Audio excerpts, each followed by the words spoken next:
Welcome to Malas Nonton Full. Maunya dirangkumin mulu. Oke lah, kali ini kita akan membahas sebuah film keren berjudul Split tahun 2016, di mana seorang pria memiliki 20 kepribadian lebih, sekitar 24 ya, yang gak bisa dikendalikan. Hingga suatu hari salah satu kepribadian jahat menculik 3 wanita untuk dijadikan tumbal kepribadian yang ke-24, di mana kepribadian ini memiliki sifat yang sangat buas. Ya udah bre, gak usah lama-lama lagi, daripada penasaran, kita langsung aja let's go ke filmnya. Dennis and Miss Patricia, they believe in just a teenage prank. I get that now. The Beast is a sentient creature. He believes the time of ordinary humanity is over.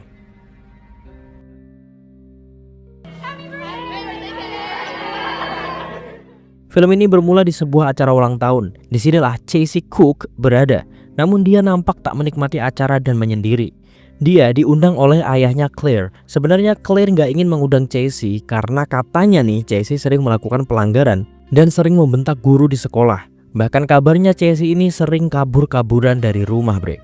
She gets detention a lot and she yells at teachers sometimes. Karena mobil jemputan Casey rusak, ayah Claire berencana untuk mengantarnya serta satu teman mereka bernama Marcia untuk pulang. Wow, I got more gifts than I thought I did. Don't worry. Can I help you? Nah, saat ketiga gadis ini udah masuk mobil, ayah Claire masih sibuk mengemasi barang ke bagasi. Namun terlihat seperti ada seseorang yang berinteraksi dengan ayah Claire di belakang. Casey pun penasaran kenapa ayah Claire begitu lama berkemas. Dia pun melihat ke spion namun tak ada apa-apa. Hingga terlihat ayah Claire menutup bagasi dan mulai berjalan ke kursi kemudi. Nah, saat si Casey melihat ke belakang, terlihat beberapa barang berantakan seperti terbanting dan kayak dibuang aja.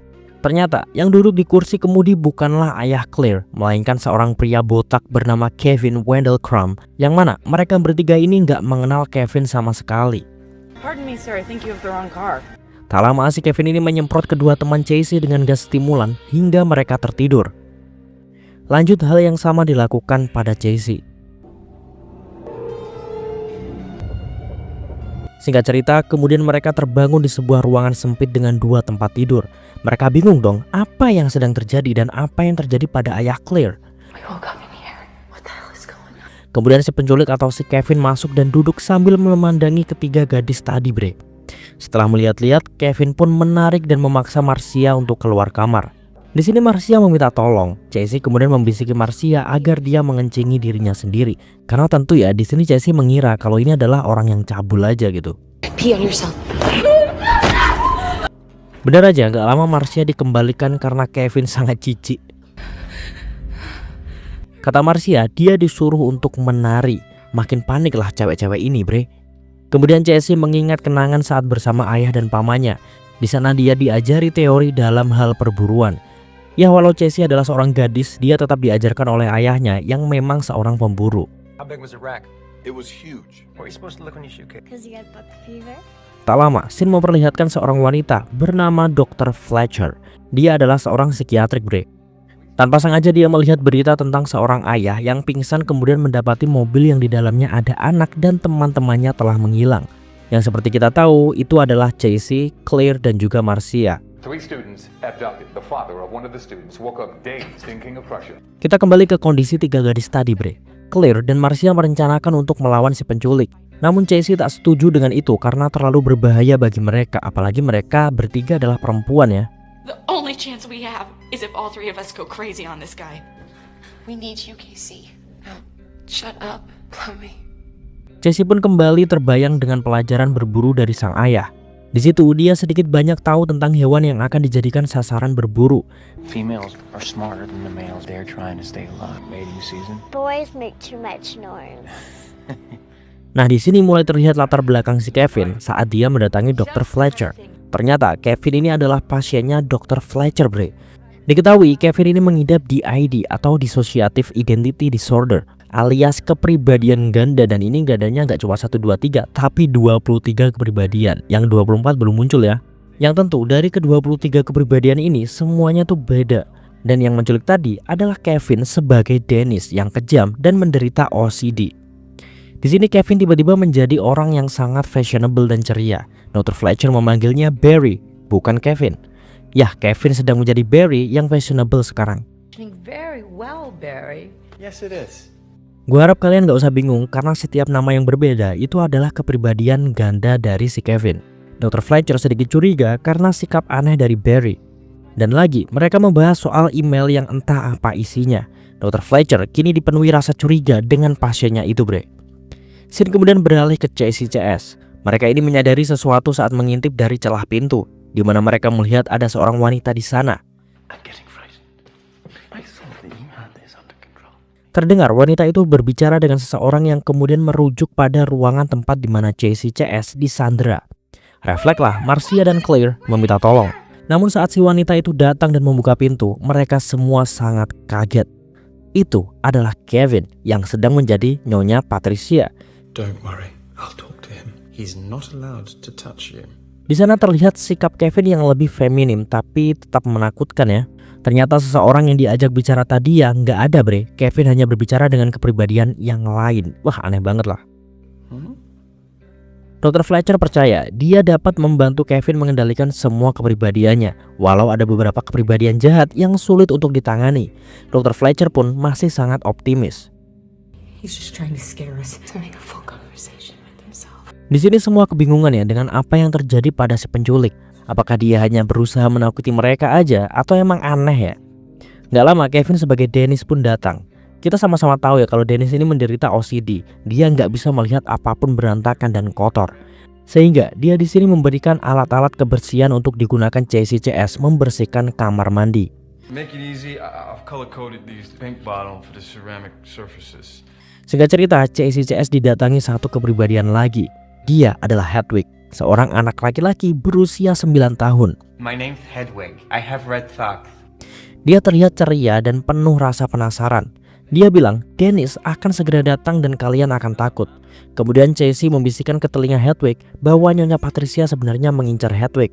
Di sini Casey mulai memahami situasinya, bre, dan mencoba peruntungannya untuk mengelabui kepribadian anak-anak ini agar mereka bisa kabur. Listen, the lady talk. They talk about how he wants a boy this time. I think Miss Patricia's still mad at you.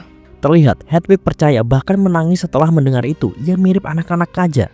Namun ternyata Hedwig cukup loyal ya, bre. Dia tidak terpengaruh sama sekali dengan Casey. Kemudian mungkin keceplosan. Hedwig bilang mereka nggak bisa kabur karena butuh waktu lama untuk membuat tempat ini aman dan tak diketahui oleh para pekerja usil di luar. Timbullah pertanyaan dong dalam benak Casey. Loh, berarti sebelumnya ada tempat yang tidak terlalu aman dong, alias rentan untuk dibobol gitu ya, kemudian disembunyikan.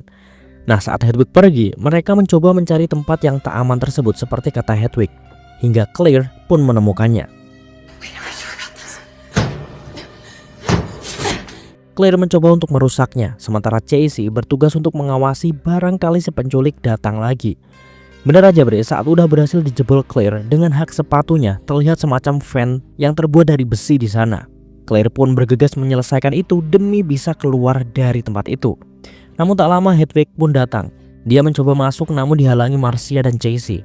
Tak lama Claire berhasil membuka fan tersebut dan menaikinya. Hedwig pun yang tak bisa membuka pintu akhirnya pergi. Datanglah kepribadian yang kuat, yaitu Dennis. Dengan mudah dia pun membuka pintu, sementara Claire yang berhasil kabur melewati sebuah lorong dengan pipa-pipa pembuangan. Nah, karena Claire mendengar suara Dennis berteriak, dia kemudian bersembunyi di lemari locker. Menganggap dirinya aman, Dennis ternyata tahu dia di mana. You like to make fun of us. Please. Karena Dennis ini terlalu peduli dengan kebersihan, sweater yang dipakai Claire ini kotor karena sembunyi di loker tadi, bre. Dennis pun meminta Claire untuk melepas itu dan mengurung Claire di ruangan yang berbeda dengan Casey dan Marcia. Bahkan karena merasa pakaian Casey dan Marcia udah sangat kotor nih, Dennis meminta mereka berganti pakaian. One identity can have high cholesterol. There have been cases where one identity is allergic to bee stings. Sementara itu, Dr. Fletcher sedang mengisi kelas lewat Zoom di Universitas Paris tentang kepribadian ganda. Di situ Dr. Fletcher berkata, satu identitas dalam diri seorang berkepribadian ganda bisa memiliki kolesterol, namun tidak di identitas lain. Gila ya, unik juga ya, padahal masih satu tubuh yang sama. Ada juga yang alergi terhadap serangga, sementara identitas yang lain itu tidak. Bahkan ada kasus di mana dua identitas muncul bersamaan, sehingga kadang kedua tangan bisa menulis secara bersamaan. Left and right hand about separate things at the same time. Juga dalam satu identitas bisa memiliki kekuatan fisik yang sangat kuat setara tentara, sementara yang lain bisa aja lebih lemah. Suatu hari, Barry lagi-lagi datang ke rumah Dr. Fletcher untuk melanjutkan terapinya. That one is kind of like a chenille sweater dress. Namun di sini Dr. Fletcher kembali menegaskan apa maksud dari email yang Barry kirim selama ini. Namun Barry bilang tidak ada apa-apa, semuanya baik-baik saja. Langsunglah Dr. Fletcher nembak. To whom am I speaking with now? Dr. Fletcher, it's Barry. Kau bukan Barry kan? Jujur saja. Dengan siapa aku berbicara? Dia pun tetap mengaku bahwa dirinya Barry. Hingga Dr. Fletcher harus melihat rekaman CCTV di mana seharusnya Barry adalah orang yang tak suka jorok dan pasti akan mengitari sampah. Sebaliknya, Kevin di CCTV melewatinya begitu saja. This guy isn't very neat as he walked right through the trash. Jesse di sini kembali bertemu Patricia, bre. Di sana Patricia mengantar makanan dan berbicara tentang betapa spesialnya mereka berdua sebagai persembahan di perjamuan besar nanti. Lalu Patricia mengajak Jesse dan Marcia untuk makan ke tempat yang lebih bersih, yang lebih proper. Diajaklah keduanya ke sebuah dapur yang cukup kecil. Nah di sini Marcia berniat untuk menyakiti Patricia kemudian kabur. Namun sepertinya Jesse tak setuju akan hal itu, bre. Benar saja, Marcia pun mengangkat kursi dan menghantamkan pada Patricia lalu kabur melewati pintu yang lain. Disinilah Patricia sangat marah. Jesse pun disuruhnya untuk kembali ke kamar, sementara ternyata Marcia melewati jalan yang salah dan kemudian bertemu dengan Patricia yang menodongkan pisau. Dan akhirnya kini ketiganya pun dikurung secara terpisah. Jesse kali ini dihadapkan dengan Dennis yang marah-marah karena di baju Jesse ada remah roti.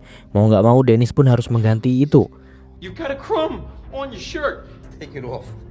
Jesse yang ketiduran bangun bersama identitas yang lain, yaitu Hedwig, si bocah 9 tahun. Scared, etc. Di sini Hedwig ingin mencium Jesse. You might be pregnant now. Am I gonna kiss her? Hedwig bilang kalau dia suka menari dan mendengarkan lagu Kanye West.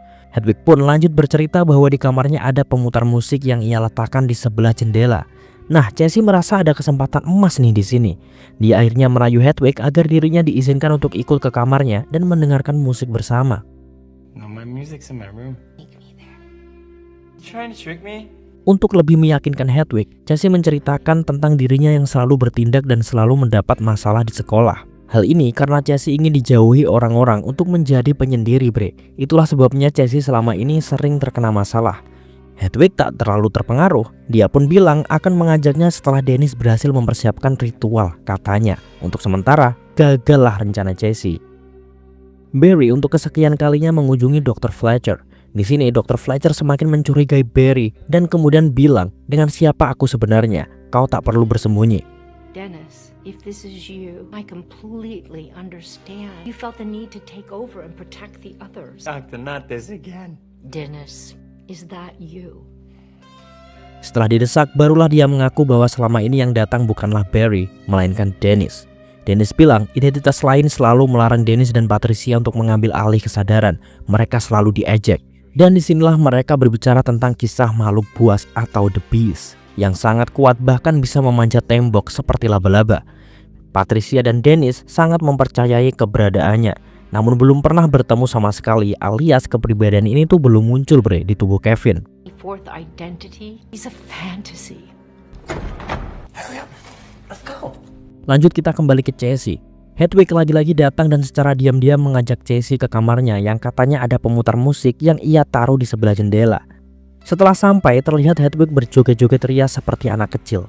Jesse pun kebingungan dong, kita juga dibuat bingung. Katanya ada jendela. Ya beneran ada jendela sih, tapi itu hanya sebuah gambar. Hedwig curiga dong, apakah Jesse berencana mengelabuinya lagi untuk kabur? Namun Jesse kembali meyakinkan Hedwig bahwa katanya Hedwig ada benda luar biasa yang mau ditunjukkan. Go back to your room. Wait, okay, I have to leave. Can't. Show me something. I don't want to. Please. Dan itu berhasil, bre. Hedwig memperlihatkan benda itu. Ternyata benda yang dimaksud adalah semacam alat komunikasi jarak dekat. Dan itu dicuri Hedwig dari Dennis. Jesse sebenarnya dilarang memegangnya ya, tapi Jesse malah menyalakannya dan tersambunglah ke seseorang.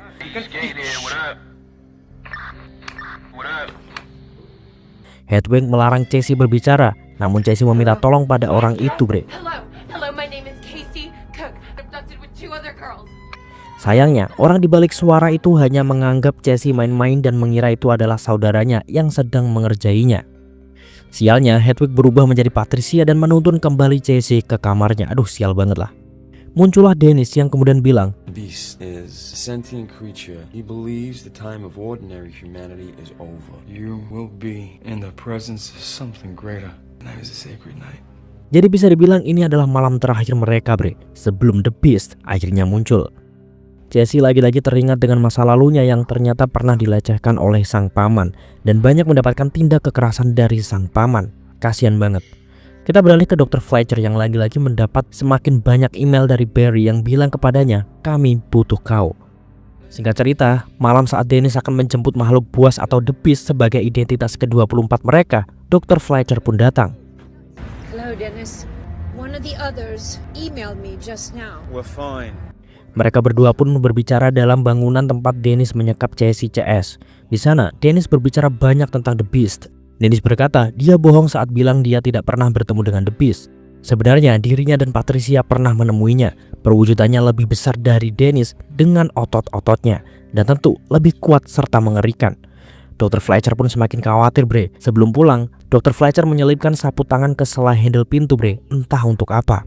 Setelah itu dia izin ke kamar mandi. Alih-alih menemukan kamar mandi, Dr. Fletcher malah menemukan Claire yang dalam keadaan setengah telanjang sedang meringkuk menangis. Sial, datanglah Dennis yang kemudian membius Dr. Fletcher. Tambah lagi korbannya.